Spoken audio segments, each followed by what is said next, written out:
Thank you for having us. Thanks to the National Review Institute for having us. Very special guest tonight, Senator Ben Sasse of Nebraska, who won by overwhelming majorities. And you have his biography. He is well-schooled and well-traveled and served one term in the HHS department or two? Half a term. Half a term. All right, there you go. It's more than enough. We will get, we'll get around to health care.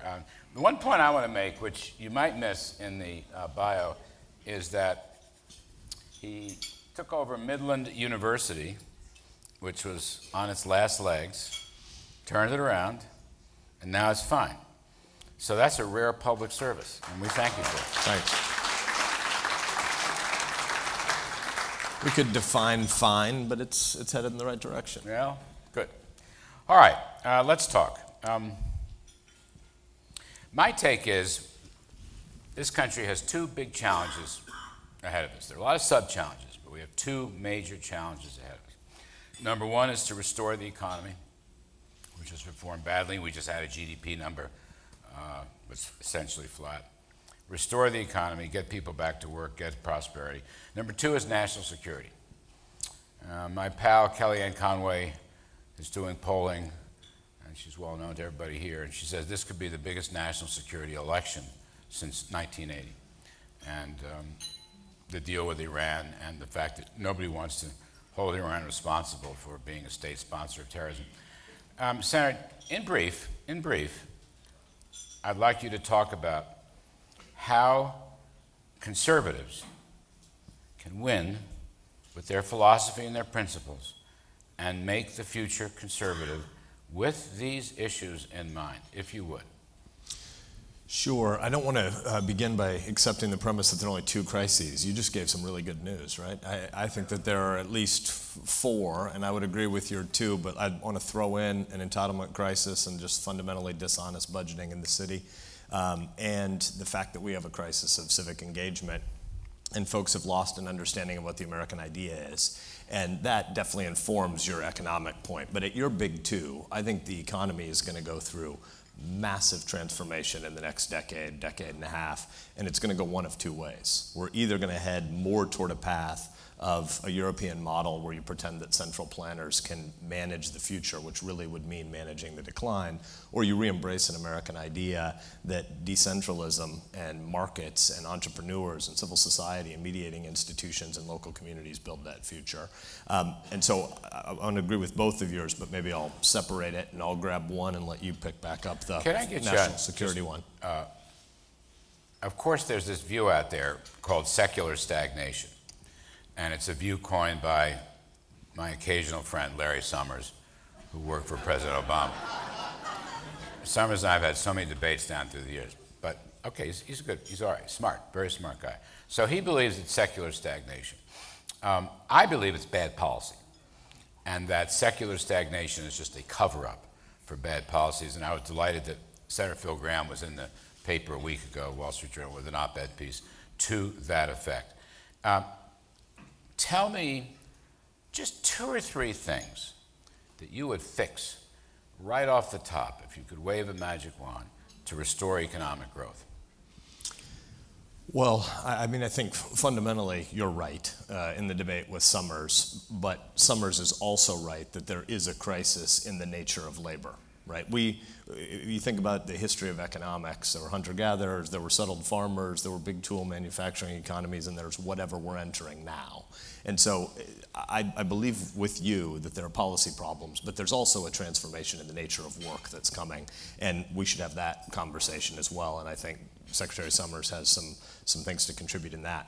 But I think fundamentally, if you think about the nature of this economy and why it's not growing right now, the money that sits on the sidelines in this regulatory environment is sort of breathtaking.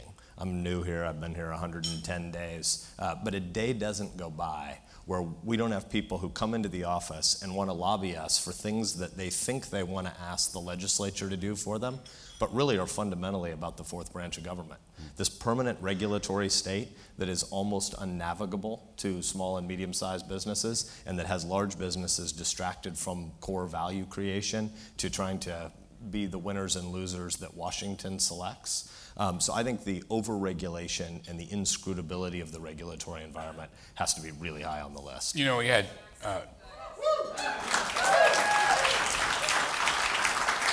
Jack and Susie Welch on yesterday on CNBC for a great interview, and I asked them basically the same question. You know what? They gave me the same answer. The regulatory environment. It's probably in some sense more punishing than the tax environment, although the tax environment needs to be completely reformed. Okay, let me switch over. We're going to come back to all these issues in the context of the Senate. Let me just switch over to the national security and foreign policy. What's your take there? We haven't had coherence about a foreign policy since the end of the Cold War. The moment that we're at now is a unique kind of crisis because the president doesn't have any clear foreign policy, and our enemies don't fear us, and our allies don't trust us. I spent 8 days in the Middle East 3 weeks ago, and it's sort of breathtaking what leaders will say to you when you're in private. So not to violate those confidences by tying a particular name to the comments, but we had heads of state essentially say to us, you know, we believe America should be the great light of freedom around the world. And at just a basic level, any good nation is a nation that gives commitments that you know you can trust. And you look at America right now, and again, I'm quoting someone else, but you look at America right now and you look like a nation that gives your word casually, doesn't intend to keep it to your allies, and has every intention of capitulating before your enemies.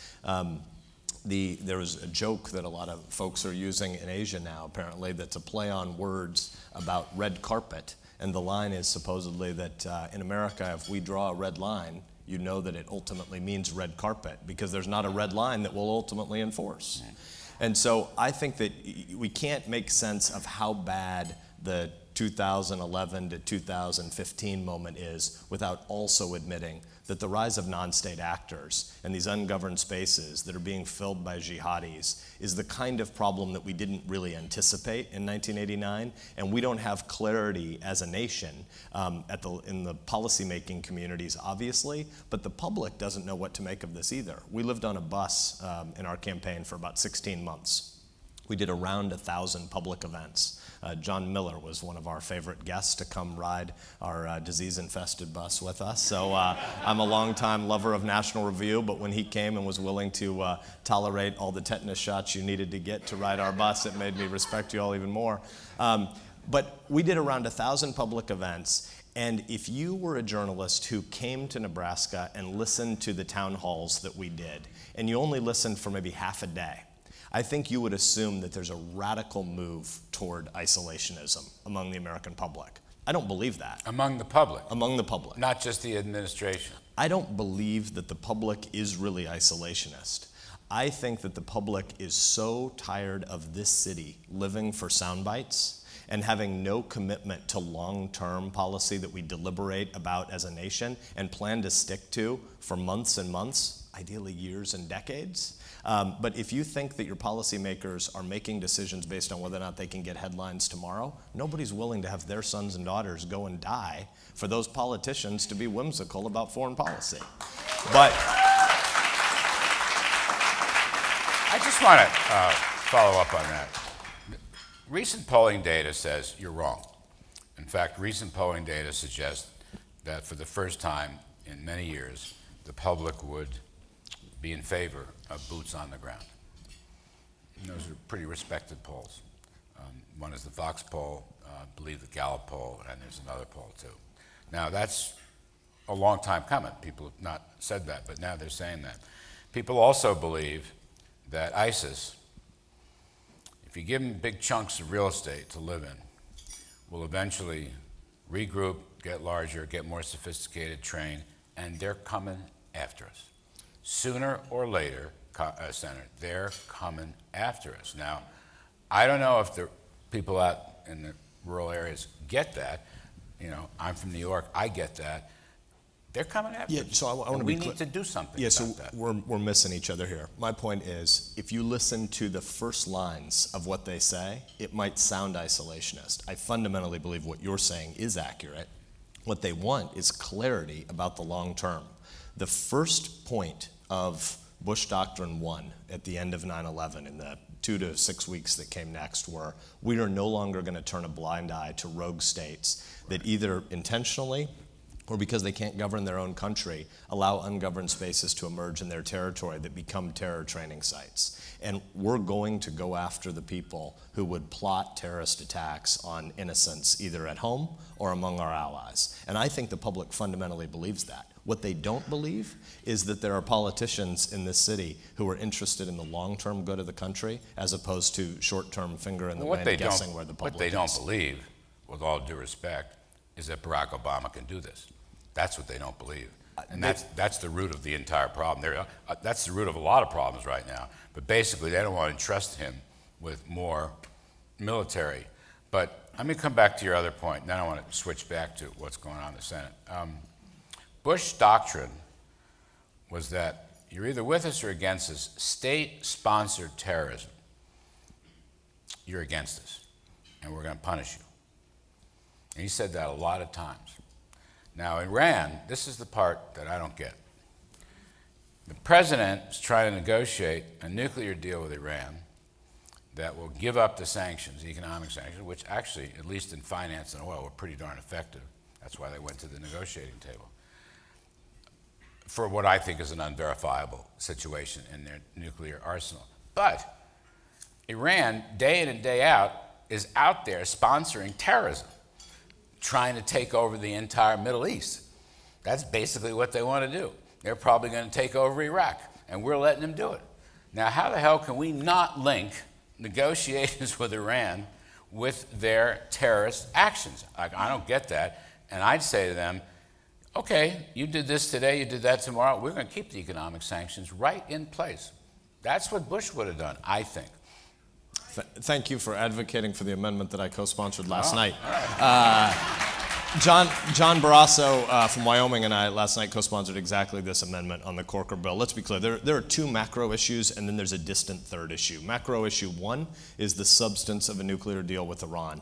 We should never have a nuclear-armed Iran. This is the world's largest state sponsor of terror.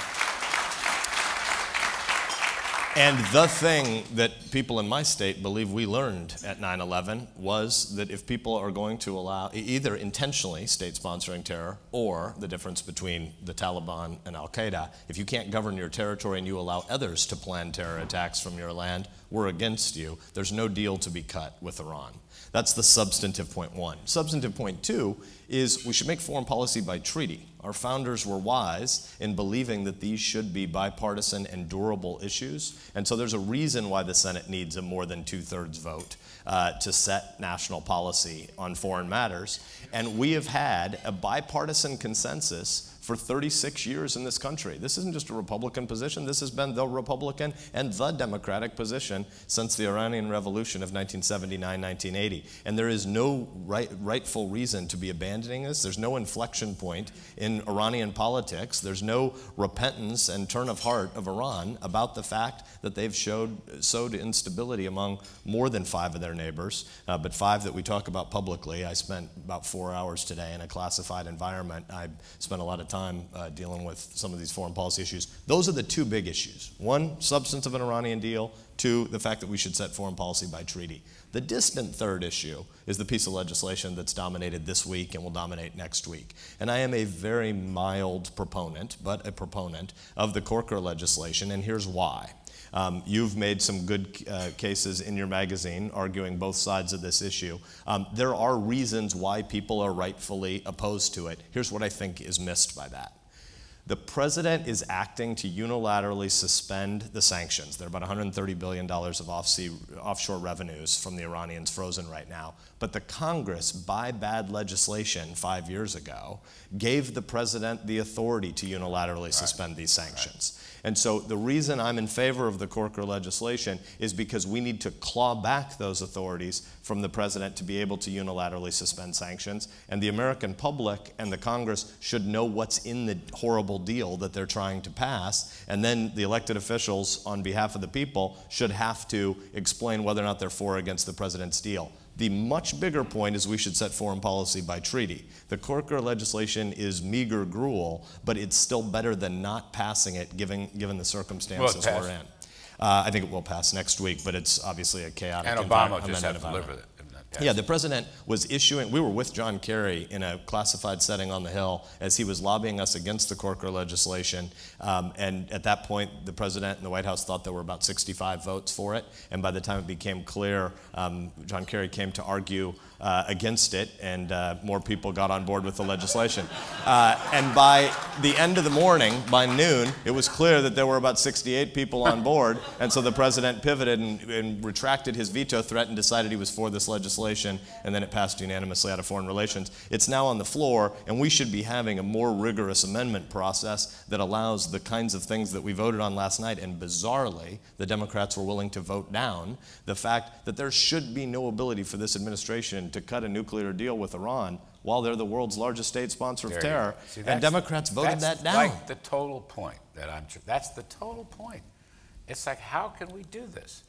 And the money issue, all right, I'm a money guy, maybe I see it too much through that lens, but certainly in banking and currency, they were shut down.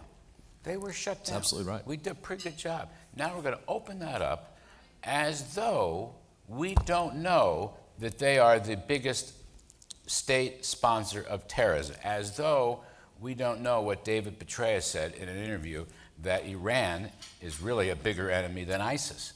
And by far. And we don't, as though we don't know what General Keane has been saying, that Obama from day one in 2009 has had in his head some grand design with Iran, of which nuclear negotiations is just part of it. A grand design, a détente, which will allow him to move America out of the region. How could we not know this? You know you're in a bad place when the French are negotiating for a harder deal than we are. That's the circumstance we find ourselves in. Folks in my state rightly think about hard and soft power. You got the Department of Defense, the Department of State, you've got war, you've got diplomacy. But we do have this other tool, Larry, you being the money guy. I sit on the banking committee, and our sanctions regime is very powerful because almost all significant financial institutions in the world still have to pass through southern Manhattan. We commute as a family. We've got 3 little kids. Our girls are 13 and 10, and son is 4. And we do the really crazy thing of coming between DC and Nebraska as a family.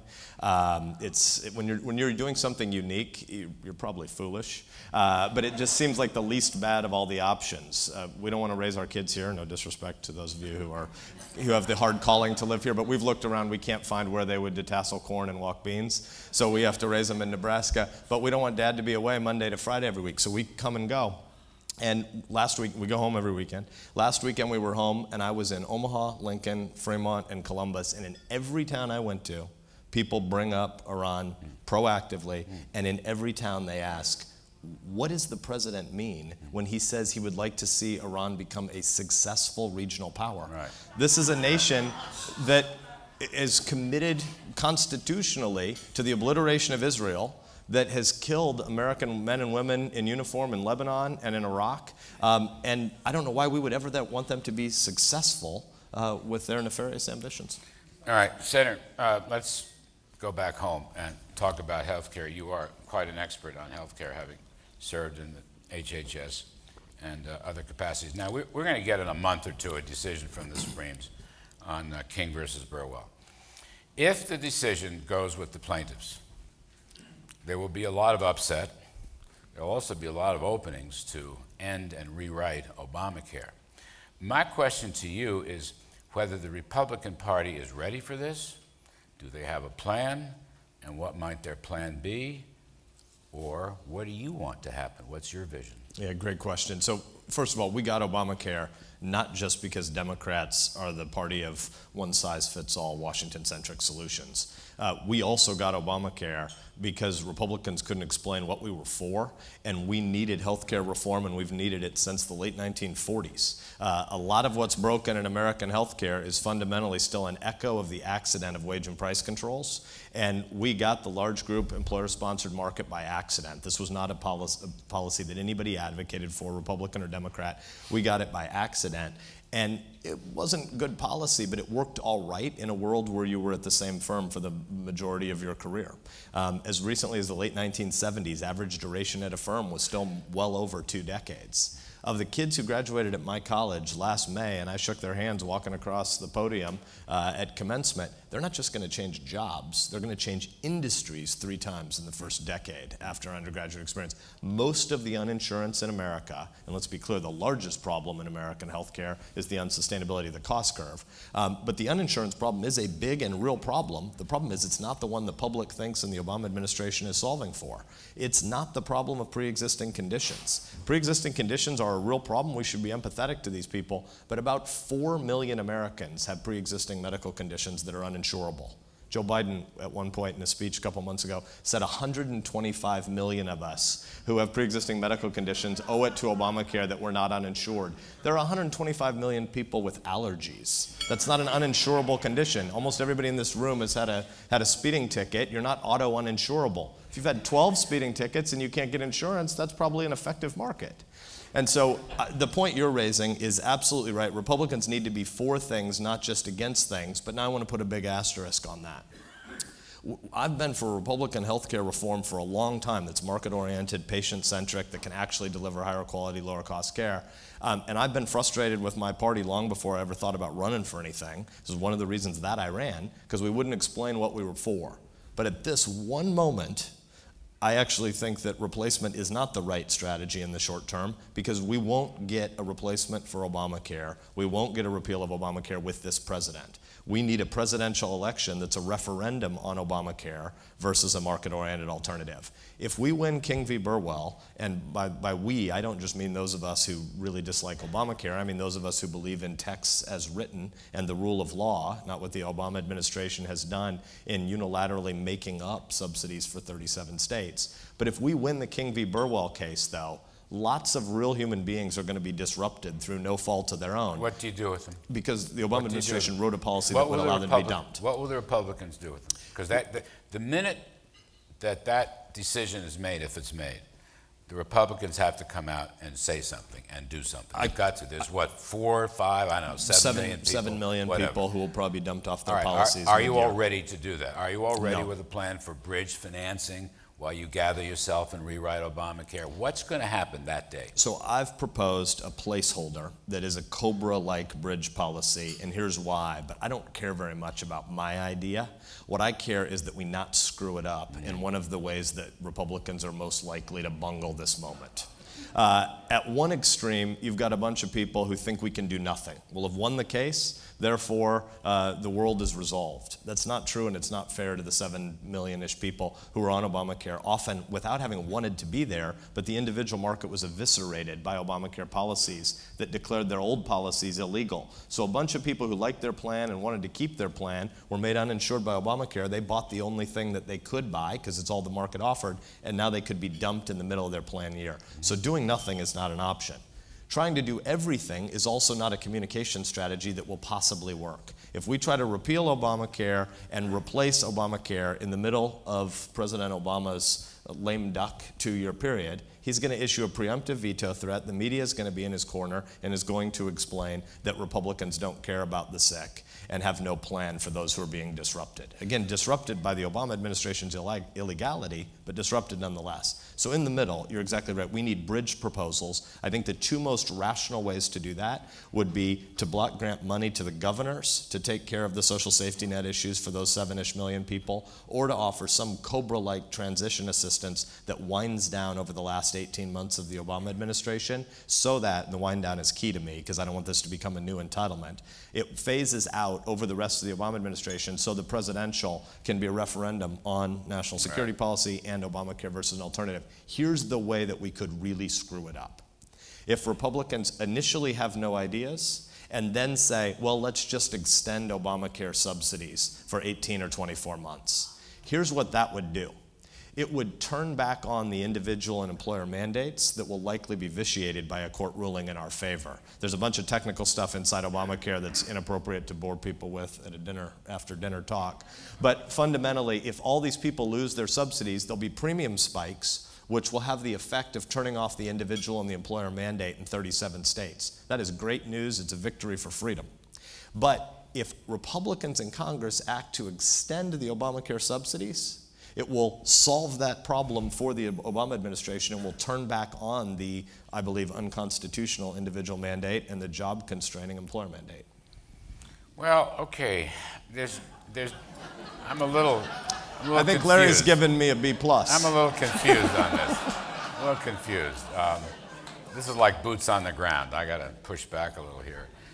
You've got plans out there. You've got Tom Coburn's plan, which is now whatever it is, Burr, Hatch, Upton. Hatch et al., and Ryan and Freddie Upton in the House. They're not totally dissimilar plans.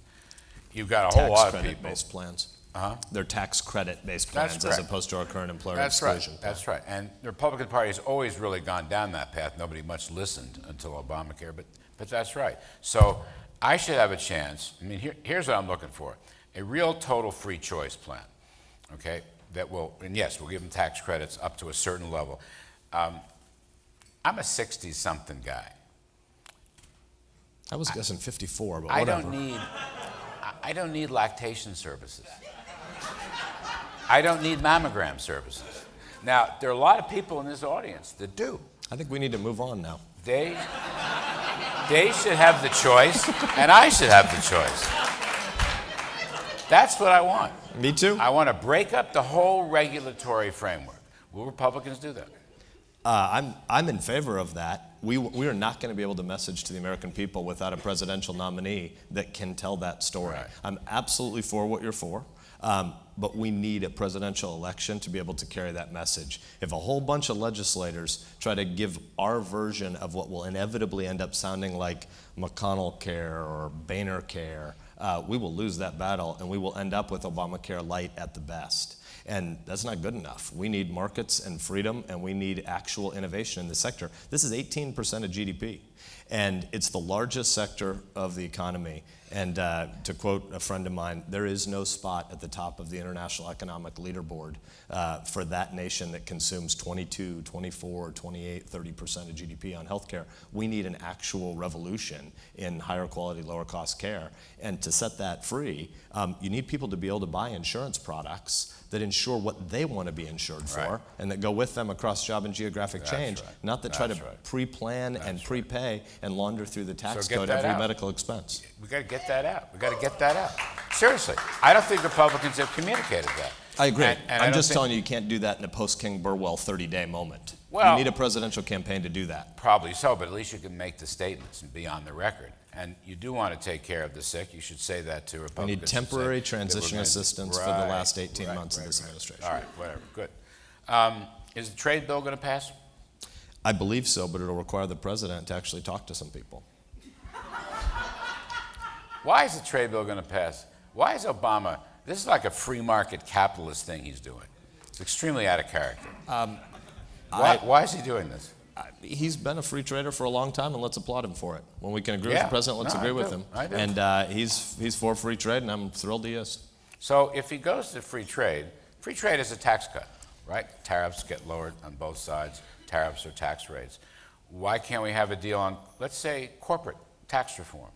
Go from free trade to corporate tax reform. You're basically dealing with the same lobbyists and the same large companies, and maybe some small companies, hopefully, too. Probably nothing would help this economy more than getting the roughly $2 trillion that are offshore back into the U.S. and lowering the rate. Agreed. That's worth applauding.